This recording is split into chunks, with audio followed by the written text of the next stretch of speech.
Hi viewers, welcome to our channel. ప్రస్తుతం మనతో పాటు దాము బాలాజీ గారు సీనియర్ జర్నలిస్ట్ ఉన్నారు. వారితో ఒకసారి మాట్లాడదాం. సార్ నమస్కారం. నమస్తే. సార్, పవన్ కళ్యాణ్ గారు వర్సెస్ ప్రకాష్ రాజ్ గారు గత కొన్ని రోజుల నుంచి కూడా వీళ్ళిద్దరి మధ్య మాటల యుద్ధం నడవడం చూస్తున్నాం సార్. అంటే తిరుపతి లడ్డు వివాదంలో పవన్ కళ్యాణ్ గారు జగన్మోహన్ రెడ్డి గారి పైన తీవ్ర విమర్శలు చేస్తే, ఇదే ఇష్యూలో ప్రకాష్ రాజ్ గారేమో పవన్ కళ్యాణ్ గారి పైన విరుచుకుపడుతున్నారు. మరి ఎందుకు ఈ స్థాయిలో ప్రకాష్ రాజ్ గారు ట్వీట్లు చేయడం కానివ్వండి, లేకుంటే పవన్ కళ్యాణ్ గారిని విమర్శించడం కానీ చేస్తున్నారు? దీని వెనుక జగన్మోహన్ రెడ్డి గారు ఉన్నారని కథనాలు కూడా వినిపిస్తున్నాయి సార్. మరి మీరేం చెప్తారు సార్ వీళ్ళిద్దరి మధ్య వైరం గురించి? ప్రకాష్ రాజ్ ముందు నుంచి కూడా బీజేపీ మతతత్వ విధానాలకు వ్యతిరేకంగా పోరాడుతున్నాడు. ముఖ్యంగా గౌరీ లంకేష్ని మతతత్వ శక్తులు, హిందూ మతతత్వవాదులు చంపేసిన తర్వాత ప్రకాష్ రాజ్ చాలా యాక్టివేట్ అయ్యాడు. ఎందుకంటే ఆయనకి పర్సనల్గా కూడా ఆమె ఫ్రెండు. తర్వాత కర్ణాటక, ఈయనది కూడా కర్ణాటకని. సో కర్ణాటకలో ముందు నుంచి కూడా ఇటువంటి ఒక హేతువాద, నాస్తిక, లేకపోతే బ్రాడ్గా ప్రోగ్రెసివ్ మూమెంట్స్ అనేవి బండాయి సాహిత్యం దగ్గర నుంచి అక్కడ ఉందన్నమాట. సో అందులో భాగంగా గౌరీ లంకేష్ని చంపేసిన తర్వాత ప్రకాష్ రాజ్ బాగా ఫుల్ యాక్టివేట్ అయ్యాడు. తర్వాత తను ఎంపీగా కంటెస్ట్ కూడా చేశాడు. ఏదేమైనా బీజేపీ మతతత్వానికి వ్యతిరేకంగా ఆయన పోరాడుతున్నాడు. ఈ క్రమంలో లడ్డు వివాదం వచ్చింది. నిజానికి లడ్డు వివాదం అనేది హిందూ మతానికి సంబంధం ఉన్న వివాదం, లేని వివాదం కూడా. ఉన్న వివాదం ఎలాగంటే అది హిందూ మతానికి సంబంధించిన టెంపుల్లో జరిగింది. దాదాపు 140 కోట్ల ప్రపంచవ్యాప్తంగా ఉన్న హిందువుల సెంటిమెంట్లకు సంబంధించిన అంశం. ఖచ్చితంగా హిందూ మతానికి సంబంధం ఉంది. అయితే అది ఇతర మతాలకు సంబంధం లేదు. దాంట్లో ముస్లింలకో క్రిస్టియన్లకో సంబంధం లేదు. అందువల్ల దీంట్లో మతతత్వ యాంగిల్ రావాల్సిన అవసరం లేదు. మత యాంగిల్ వేరు, మతతత్వ యాంగిల్ వేరు. మతతత్వం అంటే ఇతర మతాలని వ్యతిరేకంగా ఉండడాన్ని మతతత్వం అంటాం. మత భావజాలం ఉండడం అంటే ఎవరి మతాన్ని వాళ్ళు ఫాలో కావడం వల్ల ఇబ్బంది ఏం లేదు. వేరే మతాలకి ఇబ్బంది లేదు. క్రిస్టియన్స్ వాళ్ళ ఐడియాలజీని ఫాలో కావచ్చు, ముస్లింలు వాళ్ళ మతాన్ని ఫాలో కావచ్చు, హిందువులు వాళ్ళ మతాన్ని ఫాలో కావచ్చు, ఇంకొకరు మతాన్ని ఫాలో కావచ్చు. దానివల్ల వేరే మతాలకు ఇబ్బంది ఉండదు. మతతత్వం అటువంటిది కాదు. మతతత్వం ఏంటంటే వేరే మతాలని వ్యతిరేకించడం, వేరే మత దేవుళ్ళని కించపరచడం, వేరే మత వాళ్ళకి హక్కులు లేకుండా ఉండాలని కోరుకోవడం, తమకి లొంగి ఉండాలని కోరుకోవడం, ఇలాంటి లక్షణాలు చివరికి అది భౌతిక దాడుల రూపాన్ని కూడా తీసుకోవడం. ఇంటాలరెన్స్ అంటాం. ఈ ఇంటాలరెన్స్ అనేది విపరీతంగా మతత్వంలో ఉంటుంది.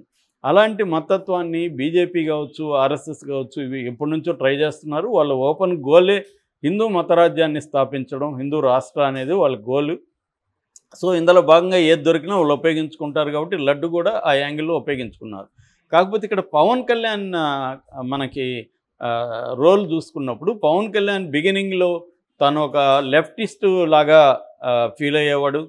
ఇక్కడ నేను 2008 ప్రాంతంలో నేను కూడా కలిశాను. నేను ఇంకొంతమంది లెఫ్టిస్టులు వాళ్ళు కలిశారు. అప్పుడు కూడా ఆయన చాలా ఉదారమైన భావాలతో, చాలా ప్రోగ్రెసివ్ ఐడియాలతో మాట్లాడాడు. అప్పట్లో ఆయన అందరినీ ఇలాంటి వాళ్ళని కలిసేవాడు ఎక్కువగా. మాస్టర్ జీ అని ఇక్కడ దళిత సింగరు, ఆయన వాగ్గేయకారుడు ఉన్నాడు. ఆయనతో రెగ్యులర్గా ఈయన కలిసేవాడు. గద్దర్ అంటే చాలా ఇష్టము. ఇలాగా ఉండేవాడు ఒక లెఫ్టిస్టు. అట్లాగే దళితుల తర్వాత ఆయన బీఎస్పీలో వాళ్ళతో కూడా కలవడం, మాయావతితో కూడా దళితులకి ప్రోగా ఉండడం, దళిత సంఘ నాయకులతో చాలామందితో కలవడం, ఇలాగా ఒక కమ్యూనిస్టు, ఒక మార్క్సిస్టు, లేకపోతే ఒక దళిత, ఈ యాంగిల్లో ఉన్న పవన్ కళ్యాణ్ మెల్లమెల్లగా అతను హిందూ మతవాదిలాగా మారిపోయి ఇతర మతాలను నిందించడం, హిందూ మతాన్ని గొప్పగా ఇచ్చేయడం, హిందూ మతం మీద ఎవడేం మాట్లాడినా వాడిని నేను సహించనని బెదిరించే స్థాయికి వెళ్ళాడు.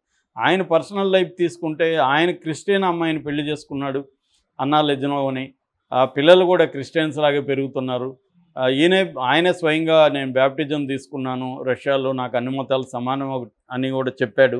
పర్సనల్గా ఏమో ఆయన క్రిస్టియన్గా ఉండొచ్చు, క్రిస్టియన్ వైఫ్ని పెళ్లి చేసుకోవచ్చు. కానీ వేరే వాళ్ళు అంటే ఫర్ ఎగ్జాంపుల్ వైవి సుబ్బారెడ్డి కొడుకు చనిపోయి 11 రోజులకి అక్కడికి వెళ్ళాడు. ఇలాంటి మాటలన్నీ ఆయన మాట్లాడుతున్నాడు. ఈయన ఒక ట్రూ హిందువుగా ఎప్పుడు లేడు. ఇప్పుడు అవతారం ఎత్తాడు తప్ప ఇంతకుముందు ఎప్పుడు లేడు. వాళ్ళన్న చిరంజీవి కానీ, ఇంకొక అన్న నాగబాబు కానీ దేవుడు లేదని వాళ్ళు అంటున్నారు ఒక పక్క.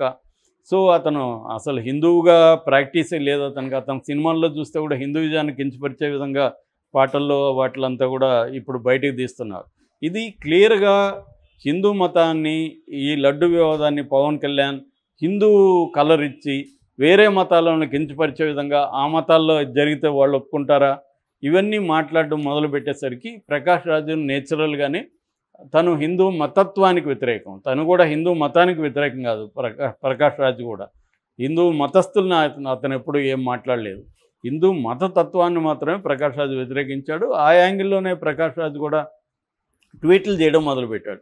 ఫస్ట్ ట్వీట్ ఏం చేశాడు, ఎందుకు నువ్వు ఈ కలర్ ఇస్తున్నావు, ఆల్రెడీ మీ బీజేపీ వాళ్ళు, బీజేపీ అని పేరు వాడలేదు కానీ నీ మిత్రులు కేంద్రంలో దేశంలో అల్లకల్లోలాలు సృష్టిస్తున్నారు మతం పేరుతో, మళ్ళీ నువ్వు కూడా ఎందుకు దిగావు ఇది అనేది చెప్పాడు. నువ్వే కదా ఇప్పుడు డిప్యూటీ సీఎం, నువ్వు డిప్యూటీ సీఎంగా ఉన్నప్పుడు నువ్వు దాని మీద ఎంక్వైరీ చేసి అది నిజమైతే వాళ్ళ మీద చర్యలు తీసుకో, అంతేగాని నువ్వు ఈ డ్రామాలు ఏంటి అనేది ప్రశ్నించాడు. ప్రకాష్ రాజ్ ప్రశ్నించడంలో తప్పేమాత్రం లేదు. ఎందుకంటే చంద్రబాబు అయినా పవన్ కళ్యాణ్ అని చేయాల్సింది ఏంది, లడ్డులో కల్తీ జరిగింది, లడ్డుకు సంబంధించిన నెయ్యిలో కల్తీ జరిగింది, దాని మీద వీళ్ళు ఏం చేయాలి, దాని మీద ఎంక్వైరీ వేయాలి. ఒకవేళ దేశవ్యాప్తంగా ఇది ఇష్యూ కాబట్టి సిబిఐని రమ్మని అడగాలి, లేదు వీళ్ళే జడ్జి సుప్రీంకోర్టుకి లెటర్ రాసి మీరు దీని మీద ఒక జడ్జిని ఇవ్వండి అని అడగాలి. అది చేయాల్సింది పోయి వీళ్ళు దీన్ని పొలిటికల్గా వాడుకోవడానికే ట్రై చేస్తున్నారు తప్ప నిజంగా లడ్డులో కల్తీ జరిగితే దాని మీద చేయలేదు. అందుకనే 2 నెలల పాటు సైలెంట్గా ఉండి కావాలని 100 రోజులు ఫంక్షన్లో స్టార్ట్ అయ్యి నెగిటివ్ వస్తుందనుకున్నప్పుడు చంద్రబాబు తెలివిగా దీన్ని టైమింగ్ చూసి కొట్టాడు. సో అట్లాగే పవన్ కళ్యాణ్ కూడా తను డిప్యూటీ సీఎం, తను దీన్ని ఎంక్వైరీ చేసి దాని మీద తేలినాక అప్పుడు మాట్లాడాలి, కానీ తేలకముందే దీన్ని రాజకీయం చేసేసి ఇష్టం వచ్చినట్టు మాట్లాడడం కరెక్ట్ కాదనేది ప్రకాష్ రాజ్ చెప్పాడు. అదే చాలామంది కూడా అదే చెప్తున్నారు, అందులో తప్పేం లేదు.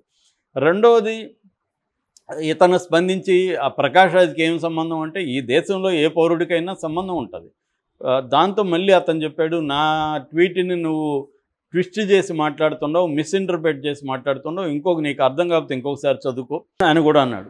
దాని తర్వాత కార్తీ ఇష్యూ, కార్తీ సత్యం సుందరం సినిమా ఫంక్షన్లో, ప్రీ రిలీజ్ ఫంక్షన్లో ఆమె లడ్డు కావాలా నాన్న అంటే అది ఎందుకంటే నవ్వుతున్న వాతావరణం, ఆమె కూడా సరదాగా లడ్డు కావాలన్నా అంటే ఇతను కూడా నవ్వుతూనే ఇది సరైనది కాదు, అది సెన్సిటివ్ ఇష్యూ అని మాట్లాడడానికి నిరాకరించాడు. నిజానికి చాలా బాగా రియాక్ట్ అయ్యాడు. అట్లాంటి అతను కూడా ఇతను చాలా తీవ్రంగా దీని మీద జోకులు వేస్తారా మేము ఎంత చూస్తూ ఉన్నట్టుగా మాట్లాడితే మళ్ళీ ఇమీడియట్గా పాపం అతను సారీ చెప్పాడు. దాని తర్వాత ఇతను కూడా పవన్ కళ్యాణ్ కూడా హుందాగానే తర్వాత స్పందించాడు, అతనికి శుభాకాంక్షలు చెప్పాడు. ఎందుకంటే ఇప్పుడు కార్తీక్ ప్రాబ్లం ఏంటంటే ఇప్పుడు ఈరోజు ఆ సినిమా రిలీజ్ అయింది కాబట్టి ఆ సినిమాకి ఏమైనా అడ్డంకులు వస్తాయో అని అతను భయం. కాబట్టి అతను ఇమీడియట్గా, మామూలుగా అయితే తమిళ వాళ్ళు అంత ఇమీడియట్గా సారీ చెప్పాల్సిన అవసరం లేదు. దాంతో తమిళనాడులో కూడా వ్యతిరేకత వచ్చింది. నాజర్ కూడా అందరికి లెటర్లు రాశాడు. ఒక తెలుగు హీరో ఒక తమిళ హీరోని చేయని తప్పుకి అతను బెదిరించడం ఏంటి, మనం సారీలు చెప్పడం ఏంటి అని ఒక యాంగిల్ అక్కడ వచ్చింది. ఎందుకంటే వాళ్ళకి తమిళియన్స్కి తమిళ్ నేషనలిజం అనేది చాలా స్ట్రాంగ్ ఫీలింగ్ ఉంటుంది, తమిళ్ లింగ్విస్టిక్ నేషనలిజం చాలా స్ట్రాంగ్గా ఉంటుంది వాళ్ళకి. సో దాంతో వాళ్ళల్లో కూడా వ్యతిరేకత వచ్చింది పవన్ కళ్యాణ్ మీద. ఇక ఆ యాంగిల్లో కూడా ఇతను మళ్ళీ ఒక ట్వీట్ చేశాడు, అదేంటంటే చేయని తప్పుకు సారీ చెప్పించుకునే ఈ కోరిక ఏంటో నాకు అర్థం, జస్ట్ ఆస్కింగ్ అని కూడా అన్నాడు. అది కూడా వాస్తవం. ప్రకాష్ రాజు చేసిన 2వ ట్వీట్లో కూడా ఎటువంటి మీన్నెస్ కానీ ఎటువంటి న్యాయంగానే అడిగాడు, కరెక్ట్గానే అడిగాడు. ఎందుకంటే కార్తీ తప్పు చేయలేదు, తప్పు చేయని వాడి దగ్గర ఇతను బెదిరించి సారీ చెప్పించుకోవడం ఇది ఎలాంటి నేచర్ అనేది ఎవరైనా అడుగుతారు.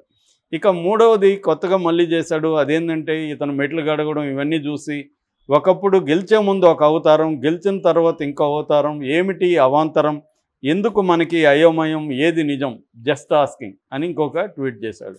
అంటే అది కూడా కరెక్టే. ఇప్పుడు ఒకప్పుడు పవన్ కళ్యాణ్ పట్ల బ్రాడ్గా చాలామందికి మంచి అభిప్రాయం ఉండేది, పవన్ కళ్యాణ్ అంటే ఇష్టం ఉండేది.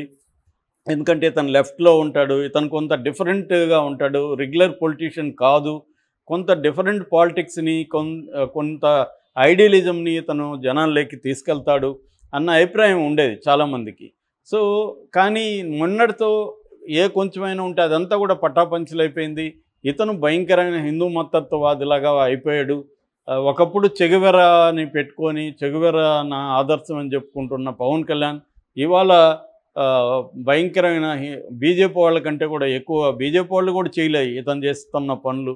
ఇప్పుడు ఇట్లాగా అయిపోయాడనేది ఆవేదన ఉంది, కోపం ఉంది అతని పట్ల, అవన్నీ బయటకు వచ్చాయి. అదే యాంగిల్లో ఇతను కూడా అడిగాడు, గెలిచే ముందు నీ అవతారం ఒకటి ఉంటే ఇప్పుడు నీ అవతారం ఇలా మారిపోయింది ఏంటి, ఈ మా అయోమయం ఏంటని.